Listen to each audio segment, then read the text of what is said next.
The religious cults of the ancient world brought to life secrets of the occult, the hidden world of the supernatural. Researchers are now discovering that these cults and secret societies were founded upon a wealth of technology. How did an ancient cult communicate with the dead through the power of machinery?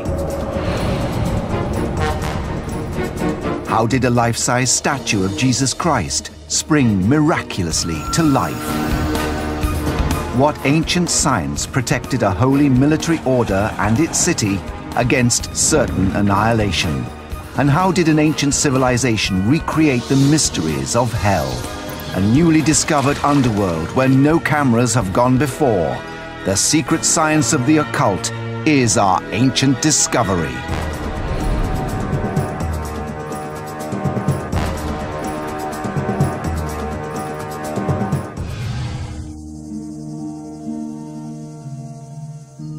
The study of the occult is where science meets magic. New discoveries beneath these ancient temples reveal that their people combine technology with religion, creating an occult underworld beneath the Earth's surface. We begin in Mexico with the Mayan civilization.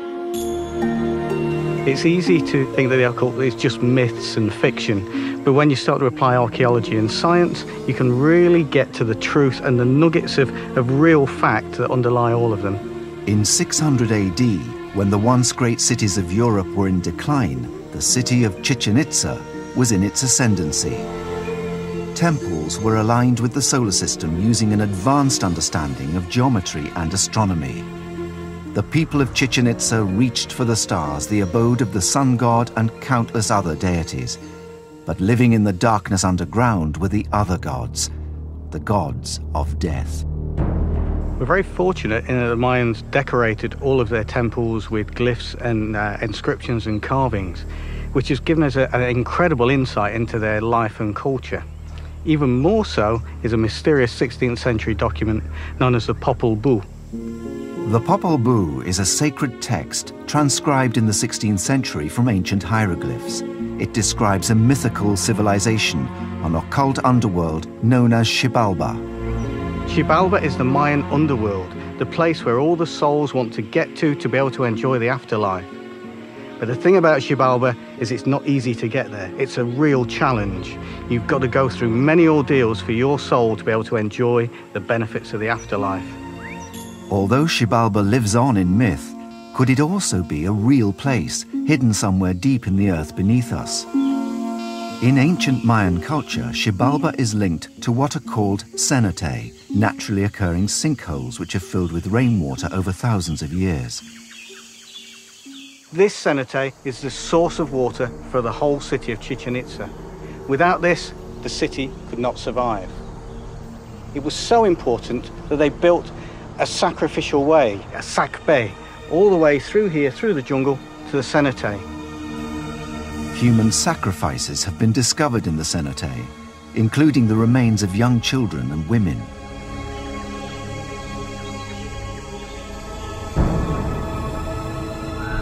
So could Xibalba be a cenote?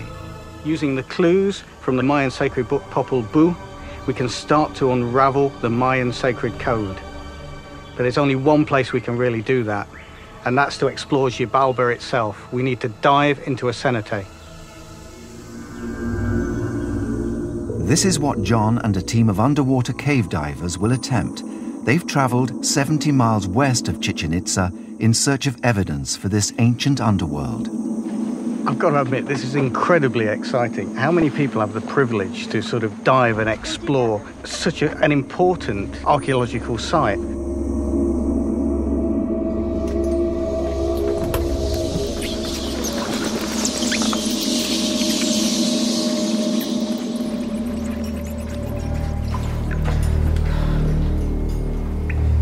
As they probe into the darkness, the team is stunned to find a level of architectural detail rarely seen beneath the Earth's surface. They have uncovered a sakbe, the ritual roadway that connects the temples and ceremonial centers. When we see a road like this, that's a ritual purpose, and maybe they made pilgrimages here. The roadway runs for about 300 feet and is built from locally quarried limestone cut to shape using stone tools. Its layout suggests that it leads to a place of worship where votive offerings were made to the rain god, Chak. This sack bay, this evidence of construction underground, is absolutely, totally unique. To spend the time to actually cut blocks, bring materials down here and lay them down means this was amazingly important for them. This new discovery deep beneath the earth suggests that the Mayans believed this place to be as sacred as the temples that soared to the heavens. So perhaps Xibalba is not just a myth. The sacred text of the Popol Vuh describes a chamber of infernal heat. Down here in the darkness, the temperature can reach to more than 100 degrees Fahrenheit. And there are bats everywhere. The House of Bats is one of the rooms of Xibalba. Here we've got bats, thousands of them, flying around all the time. There's no wonder the Maya think of this as their sacred place, the road to the underworld. The ancient Mayans brought their engineering skills to the service of religion. Opening up here is the realm of the gods of the dead. Here we are finally in the huge body of water that all this causeway was made for. And we are right on the final steps in order to have access to the cave, which is right in front of me. Really easy to imagine as you come down that causeway, that sacred way, just how an ancient Mayan might have felt. It's scary, especially when the bats are flying across your face and things like that. But it is exciting at the same time. And then to come down here and find this pool of incredibly clear, sweet water in a dry place such as North Yucatan, this has to be a gift from the gods. There's no other words for it. Despite all the team has discovered, this underworld seems to stop short of what is evoked in the myth. According to the Popol Vuh and illustrated in the temple carvings, the way of the dead comes to a path that turns to the west, the way to the afterlife. So why is it blocked with water?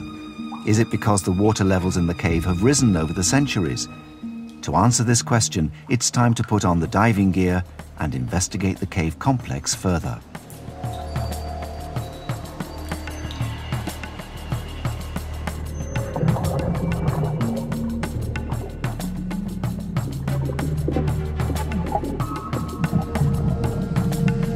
The divers discover that this is not the end of the cave system. In fact, it stretches further and further into the darkness.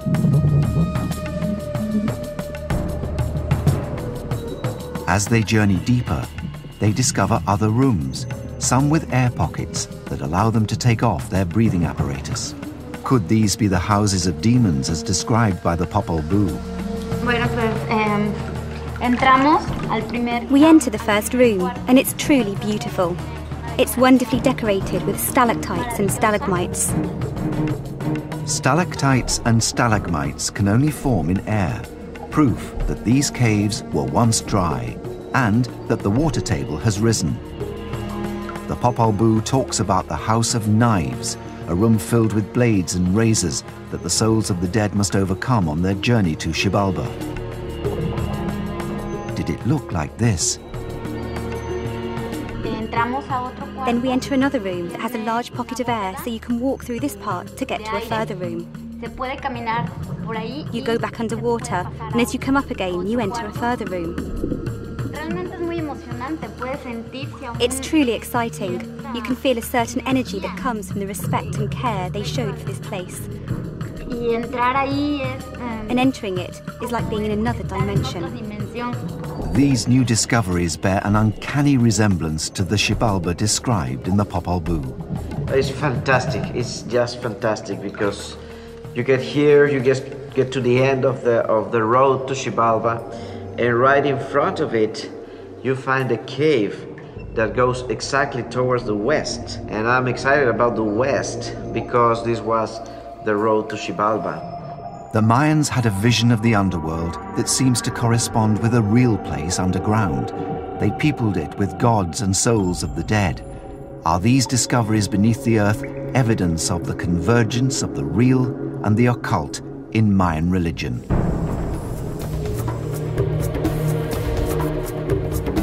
Our next discovery involves the use of technology in the churches of the Middle Ages and how a life-size statue of Jesus came to life, inspiring awe and veneration in the 16th century.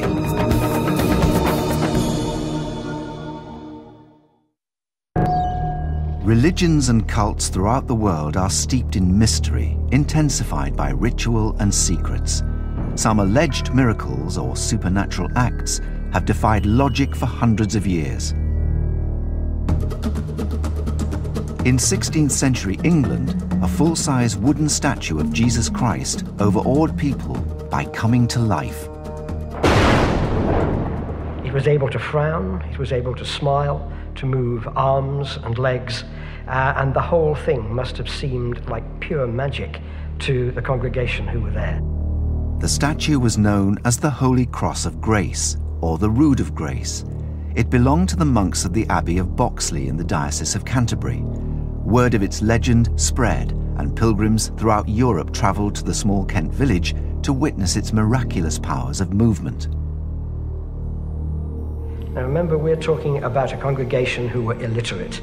All they had to believe in was what the church told them to believe in. The image of a moving Christ must have been the most incredible, awesome experience. The cross was situated on a screen called a rood in the middle of the church, the focus of worship. Behind the screen was the sanctuary, a place of mystery, where the daily miracle of the transformation of bread and wine into Christ's body and blood took place. Christ on the cross is the main focus of attention, and it allowed the medieval viewer to contemplate his suffering. Christ's death and resurrection is at the heart of Christian belief, and his agony on the cross is a powerful image. In the Middle Ages, such statues were made as lifelike as possible. At Boxley, the statue went one step further. From lifelike, it came to life, opening its eyes and moving its lips. Behind me on the wall, we have painted images of heaven and hell. These were real places to a Tudor congregation. And the moving Christ made this real. If Christ smiles, you are safe. You will find salvation. You will find your way to that heaven. If Christ frowns, then hell beckons. What caused a lifeless wooden statue to move and speak was a higher power at work, one that could breathe life into an inanimate object. Or was there a more human agency at work, one which sought to exploit the innocence of the faithful? To answer these questions, we have to go back to the eyewitness accounts of the time, when the secret of the Rood of Grace was first unmasked. 16th century England was a time of immense religious upheaval, a time when men and women were prepared to kill and die for their beliefs. Henry VIII broke away from the Church of Rome when it became apparent the Pope would not grant him a divorce from his wife, Catherine of Aragon, shattering the unity of Western Christianity forever. Henry VIII breaking with the Church of Rome is a big step because, and he knows it, he is the first king actually to turn against the Pope. So what he's doing is big, bold, charismatic, and all the stuff that Henry wants to be. Henry ordered the systematic destruction of England's monasteries, confiscating their immense wealth in the process. To support his actions, he gathered evidence of the clergy's financial, sexual, and religious misdemeanors. In 1538, one of his agents handed him a propaganda coup, a discovery that implicated the monks of Boxley in a fraud behind their famous miracle. A man called Geoffrey Chambers talking about the Rood of Grace at Boxley Abbey. On defacing the late monastery of Boxley and plucking down the images found in the Rood of Grace, which has been had in great veneration, certain engines and old wire, with old rotten sticks in the back of the same, which cause the eyes to move and stir in their head thereon. The discovery of wires exposed it as a temple machine, engineered by an unknown English carpenter and operated by a hidden monk. Exactly how the monks manipulated the mechanism is not clear, since the physical evidence has long since disappeared.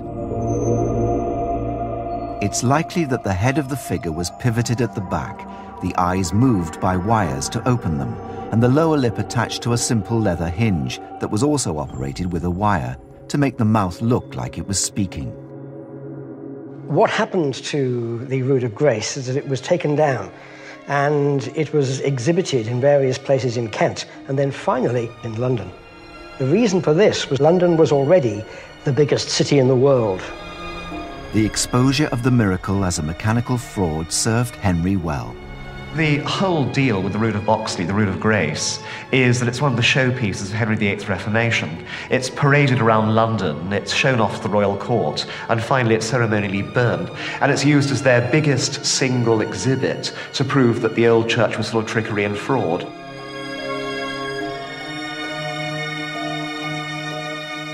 So why did the monks do it?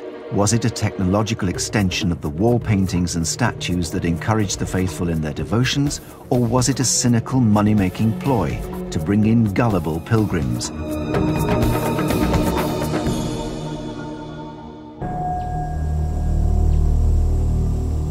Ancient Discoveries has investigated the use of technology and engineering to reinforce the faith of believers. Now we'll examine how that same faith inspired new technology to combat its enemies. In the early Middle Ages, the Order of St. John was founded in Jerusalem to care for sick pilgrims. By 1530, its base was the Mediterranean island of Malta. Part monk, part soldier, the Knights of Malta dedicated themselves to the spiritual and military defense of Christianity. The order is unique because it did start as a monastic order with the individuals taking the vows, the monastic vows of poverty, chastity, and obedience. And it grew into a warrior order as well to defend the faith. The Knights of St. John were in a religious and military battle with the Islamic Empire that threatened to overrun the whole of the Mediterranean. In 1565, on the island of Malta, they faced annihilation from an invading force sent by the Ottoman Sultan, Suleiman the Magnificent. By the time the Ottomans have got their army ashore, there are at least 25,000 soldiers and possibly 10,000 more men from the navy who can be used if necessary. The Christians have around 500 knights, 3,000 mercenaries, probably another 3,500 Maltese militia. The order was outnumbered 4 to 1. If we look at the raw numbers, it might seem that the knights must have been supermen. They took on and defeated 4 times their number of Ottoman troops. Not any old Ottoman troops, but the very best household troops of the most powerful man on earth. How did the knights overcome these overwhelming odds? Prayer and faith doubtlessly inspired their immense courage and resourcefulness. They planned for a 4-week siege, and of course it went on for nearly as many months, with appalling casualties. The order was going to survive by the will of God, or it was going to perish there on Malta. The Ottoman armada of 190 ships was one of the largest invasion forces assembled since antiquity. The thoughts of any knight seeing that huge armada descend on Malta, when the Grand Master of the time, La Valette, had tried for years to persuade Europe that this was going to happen and no aid had come. It was a small force, and we thought, how could we possibly survive this? The order married one of man's oldest resources to technology. Throughout the history of warfare, men have constantly tried to find ways of harnessing fire, the most deadly element known to primitive man, a way of getting into the primeval psyche of the human. And the Knights of St. John, like the Greeks of Byzantium, like the ancient Greeks, and in the 20th century, flamethrowers and napalm, they found a way of harnessing fire for military purposes. Andrew Lambert has come to Malta's National Library, home to documents of the order that date back to before the Great Siege. He's unearthed a text that could reveal evidence of the Knights' fabled fire weapon. This is the Balby manuscript. This is the original first-hand account of the Siege of Malta, written by a man who was there in the first person, printed only a few years after the battle finished. This is the most important single account of the Siege of Malta. The text vividly describes the terrifying destruction wrought by Turkish artillery during the Great Siege. One of the things Balbi does is, here at page 39, he describes how when the Turks commenced their bombardment during the night of St. Elmo, the fireworks being thrown up by both sides were so luminous that they turned night into day. Buried in the account is a description of a devastating weapon deployed by the knights. It was called a trump, an old name for a trumpet, a flamethrower that discharged a sheet of fire upon the attackers as they swarmed up the walls. It sometimes incorporated a device which fired a number of bullets. Balbi tells us how the trumps work, and he gives us a great opportunity to try and replicate those results. Do these things do on test what Balbi tells us they do at Fort St. Elmo? Gunsmith Ian Henn takes up the challenge of recreating the military technology of the knights.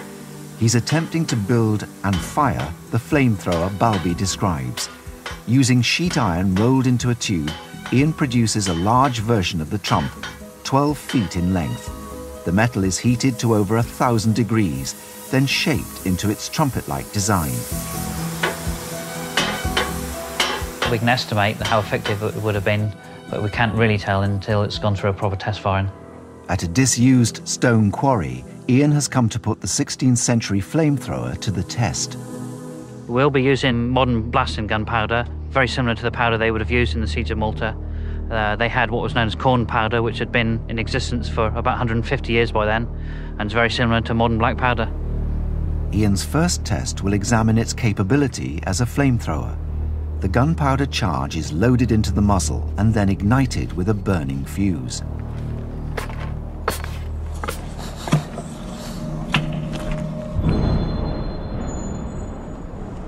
Giving fire!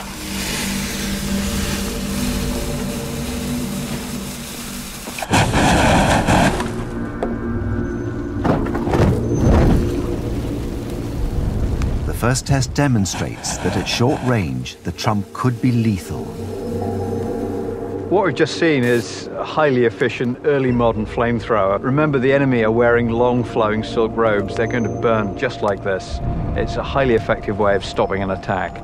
The last thing these guys are going to be thinking about is carrying on and breaking through into the defenses. They're going to want to put these clothes out. They're going to want to stop burning. What made the trump an even more effective weapon was its reported ability to attack the enemy twice. First with the flame, and then after with projectiles. A second charge of gunpowder was placed at the back of the iron chamber and loaded with projectiles.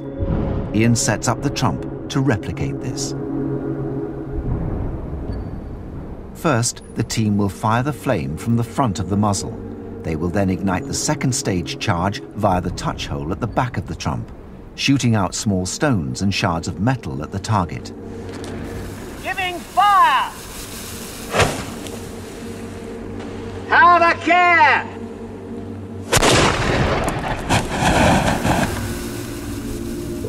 There's a lot of flame, a lot of smoke, a lot of noise, not once but twice.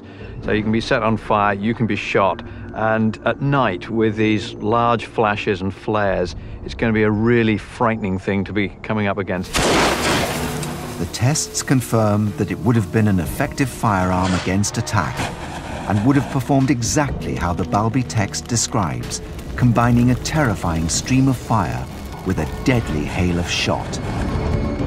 But the trump is not the only extraordinary weapon mentioned by Balbi in his account of the siege. The ancient manuscript tells us about an even deadlier secret weapon, one that helped the Knights of St. John secure their extraordinary victory. In 1565, on the Mediterranean island of Malta, a religious order of warrior monks called the Knights of St. John was under siege by a force 4 times its size, sent by the Ottoman Emperor Suleiman the Magnificent.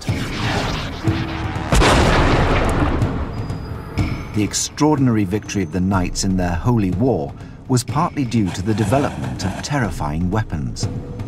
Historian Andrew Lambert is investigating the mysterious arts of the armourers of the Knights of Malta. He starts at Fort St Elmo, where the siege began. Out here we can see just where the Turkish galleys would have been, forming up under oars, ready to bombard the castle. And there would have been dozens of them, each one with 2 or 3 cannon facing forward, continuous rain of fire on the seaward side of Fort St Elmo. Throughout June and July 1565, fighting was intense. Both sides were merciless, and thousands of soldiers were killed. When the Ottomans capture some knights, they crucify them in a mockery of the crucifixion of Christ, and then float them across the harbour to try and intimidate the knights into surrendering. The knights respond by beheading their Turkish prisoners, which is again blasphemous, and firing their heads back into the Turkish camp. There's no quarter expected. This is life and death, and the losers will die. The knights had to play for time. If they could hold out until the winter, the Turks would have to return home.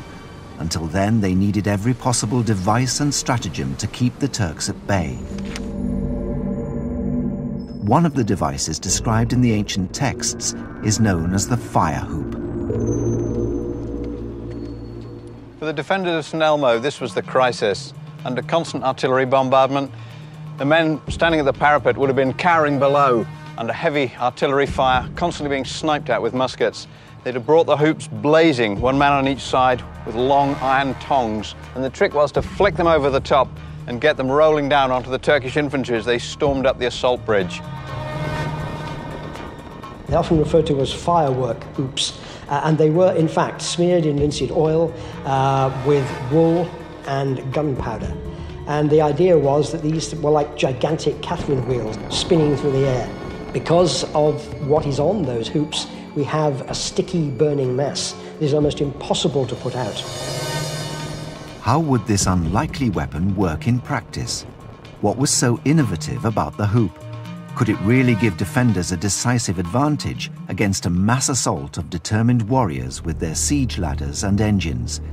These are questions ancient technology expert Richard Windley is attempting to answer using the same materials described in the Balbi manuscript. So basically we've got a large hoop, we bind it with wool and cotton, and these would then be soaked in flammable oils. And then over the top of that we start to bind material, something like coarse hessian or any old material which is going spare will do the trick. This is then bound round very tightly and held on with wire, and then it was dipped in molten pitch. They also use flammable compounds. The flammable compound Richard is using consists of natural oils and waxes, animal fat and gunpowder, ingredients available to the knights during the siege. This was a highly secret formula in the Middle Ages and was applied to the iron hoops usually used to make barrels. Because I don't know what's going to happen, I'm going to pop the goggles on just for safety and light it, and we'll see what happens.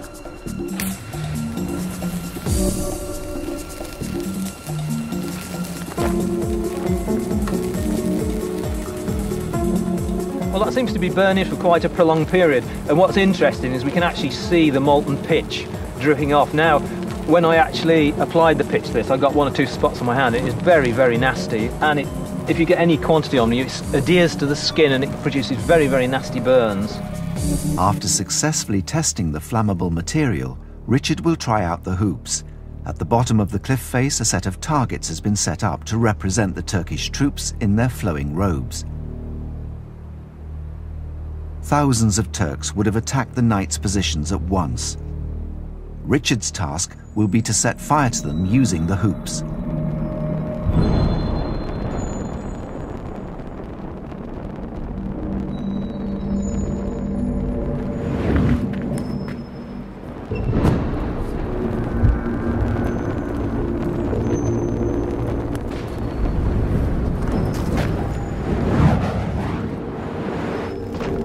Despite their simple appearance, the damage caused by Richard's fire hoops is remarkable, giving us an indication of why the weapon was so critical to the knights. The highly flammable compound smeared around the hoops allows them to burn for nearly half an hour, and they're very difficult to extinguish. 2 or 3 soldiers could easily have become entangled with just one of these blazing hoops.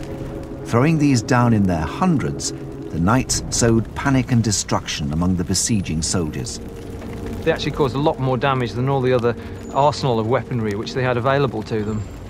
In their own small way, the fire hoops played a critical part in the successful defence of Fort St Elmo, far longer than the Knights had anticipated or the Turks had hoped that the siege would last. So they might just have tipped the balance between success and failure in what was the pivotal battle of the 16th century.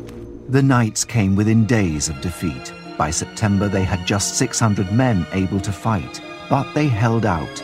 The Ottoman army was depleted and demoralized. They gave up the siege and sailed back to the east. These two forces met, they fought it out, and the Christians came out on top. This time, a little bit of skill, bit of luck, some new weapons, but ultimately the Christian West would triumph because it had a more powerful economy, more innovative technology, and within 150 years, the Ottoman Turkish Empire was a backwater, and it was the Christian West that ruled the world. In our next ancient discovery, we investigate an archaeological site, the entrance to a mysterious world in which the ancients used their knowledge of the supernatural to recreate the realm of the dead here on Earth.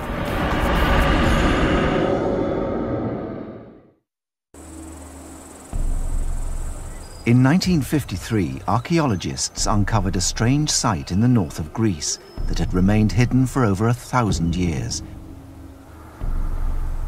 It was a mystifying maze of corridors and rooms that led to a central sanctuary. In a stone chamber hidden underground, the archaeologists discovered figures of ancient gods. More intriguing, however, were the remains of substantial pieces of machinery. Historian Michael Scott has set out on a mission to discover the site's secrets. Well, since 1953, finds have been coming to light at this site that has left us with a mystery. We have a heavy-duty machine here. We have counterweights made of solid iron. We have ratchets, which would have been used as a kind of braking mechanism. But what is this machine? Opinions are divided. On the one hand, some people think that we have some kind of catapult, or indeed several catapults. The iron machine parts date to the 3rd century BC. If they had a military use, experts suggest they would probably have been part of a large catapult that could have been used to defend the site. But there is another, more compelling theory, that the machinery was connected with secret occult ceremonies that were practiced here. The site was a cult shrine dedicated to necromancy, the Greek word for consulting the dead. Pilgrims, both rich and poor, would come from far and wide to discover their fate by speaking to the spirits of those who had passed on. Also found at this site was a statuette of the goddess Persephone. Persephone, the wife of Hades, the lord of the underworld. Persephone, the woman that Hades came back up from the underworld into the real world to grab and take back down to the underworld as his bride. So what we may have here at this site is not some kind of defensive farm or keep, but actually an oracle of the dead. And these heavy-duty weights, this lifting mechanism, may well be something to do with that oracle. But why would a place of religious ceremony need heavy machinery? Did the pilgrims need help in visualizing the ghosts they were consulting? It was not unknown at the time to give mechanical inspiration to worshippers. So was this machinery used to summon forth spirits and not as a catapult? Michael is taking the route the ancients took to the site, but this time to unlock its mysteries, not to take part in them. You chose to consult an oracle of the dead if there was particular information that only that dead person knew that you now needed. You went to the oracle of the dead as something of a last resort. You had to be bold, strange, or desperate to go anywhere near them. To recreate the awe-inspiring experience, Michael follows the same route that would have been traced by an ancient pilgrim, as described by Herodotus in his book, The Histories, written in the 5th century BC. Herodotus locates the Oracle of the Dead on the river Acheron in the northwest of Greece. It still flows into the sea near the ruins of the ancient site. In Greek mythology, the Acheron was one of the rivers that flowed into Hades, the hell of the ancient world, where the souls of the dead were ferried across by the boatman Charon. Visitors to the oracle would have passed this way and been reminded that the underworld was near. To come here on the Acheron River, to follow that route in search of the Oracle of the Dead, is to get back into the footsteps, to make the journey that those ancients made all the way to try and find the answer to their questions. And so it makes it so much more real, so much more exciting, so much more vivid to understand exactly what they felt as they made that journey. The Oracle of the Dead was called the Necromanteon in Greek, from which is derived the word necromancy, speaking with the dead. The shrine was known in the texts of Herodotus and Strabo as one of the gates of hell. Destroyed by the Romans in 167 BC, it was buried in the rubble of time. The site was rediscovered and excavation began in the 1950s, which is when the machine parts were found. The location corresponds to the descriptions in ancient texts. This is the Oracle of the Dead and a gate of hell. This is the place believed to be the heart of the Oracle of the Dead. It's where the visitors to the Oracle could get in touch with the souls of their dead relatives. The maze of corridors and rooms now begins to make sense. Someone who sought out an oracle was known as a consultant. After rituals of purification and sacrifice, he or she followed the narrow and winding passages to the central sanctuary, which is where the mysterious machine parts were discovered. After the long stages of preparation, and perhaps up to 29 days of fasting, the consultant came here, the final turn before entering the room of the Oracle of the Dead. Here, he may well have been fed with hallucinogenic beans and herbs that were meant to give him an intensely heightened sense of the ghost that he was about to experience. And so he took that final turn and went into the room.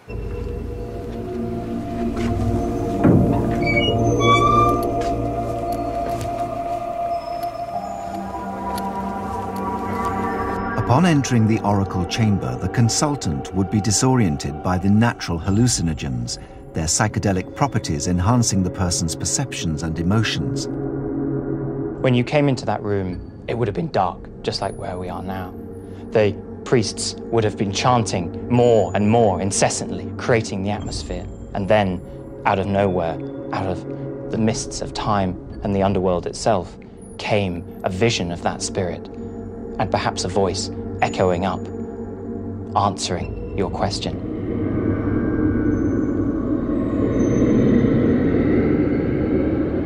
How this happened was veiled in secrecy, secrets that researchers hope to discover. They're investigating the theory that the mechanical parts found at the site belonged to a machine that lowered the ghostly apparition as described by Herodotus in his account of the Oracle of the Dead. If these apparitions of ghosts did appear, then it's most likely that they came down from above, a first floor from which they were lowered on some kind of crane mechanism. But to get any further, to know for sure, we need to test it out. Were these apparitions human? Ancient technology expert Richard Windley is investigating the theory. Using the iron components recovered from the site as his template, he's reconstructing a mechanical lifting device that could have been mounted in a room above the central sanctuary. There are one or two rather mysterious objects which are sort of cog-like. Now, my feeling is they're probably not cogs. They look more like some sort of ratchet device. And this would be consistent with a kind of simple winch technology. Michael has joined Richard at the Ancient Discoveries testing facility, where they'll try to work out how the ancient priests created their spirit from the underworld. To lower the priest, Richard has constructed a winch-based crane that lowers a piece of rope using a hand crank, similar in principle to a winch on a tow truck. The machine is constructed out of iron and wood and has a ratchet on the side of the shaft which can be used to stop the weight returning back down. With a big long handle, you can actually apply more leverage to a relatively small shaft, and around this shaft we wind the rope, so that for every sort of major turn of the handle, the rope is only moving a few inches. We call this mechanical advantage. The handle may move actually through several feet, whereas the rope's only moving through several inches. Using this mechanical advantage, Richard's machine can lift or lower up to 300 pounds on the rope by applying only a few pounds of force on the handle. To test this crane lifting mechanism, we've recreated the archaeological site. Imagine I am the consultant coming in to the Oracle of the Dead. Richard, up on the first floor, replaces what is now the church at the site, where there would have been a hidden first floor with the crane tucked away. And below that, we have our stuntman, John, who's going to play the part of the priest who would have been let down into the consultant room to pretend to be the spirit of the dead come to answer the question. Such a machine was common in the theatres of the ancient world, to lower gods from heaven onto the stage. Here, it's used to summon a spirit from hell. In their disoriented, drugged state, in the smoke and noise and flickering light of the sanctuary, consultants would believe they had seen a spirit from the underworld. As the consultant came into the chamber and saw through the mists the priest pretending to be that spirit of the dead the consultant had come so far to talk to, the consultant may well have finally got his answers to the questions he had sought. The consultation finished with the pronouncement of the oracle. The consultant was sworn to secrecy about what he had witnessed, or rather believed he had witnessed. He was then ushered out of a side door, firmly believing in his encounter with the dead. There wasn't a question of whether they believed or not believed. There was no alternative to the fact that the gods controlled the world and that the dead lived in the underworld. That was the way things were. And so when they came here, when they saw, or at least thought they saw, the spirits of the dead rising once again, it's almost certain that they would have believed what they were seeing, because they had no reason to question it. Archaeological discoveries in Greece and at the Ancient Discoveries Testing Facility have revealed the technology behind the supernatural. We now know that the spirits were summoned not by magic, but by machinery. Religions, cults, and secret societies have strived to bring the supernatural down into our world, to make the occult real. But they've also called on technology to inspire and sometimes manipulate their followers. Ancient Discoveries has revealed the yearning of the ancients to explore the supernatural and their willingness to marry the science of this world to the science of the occult.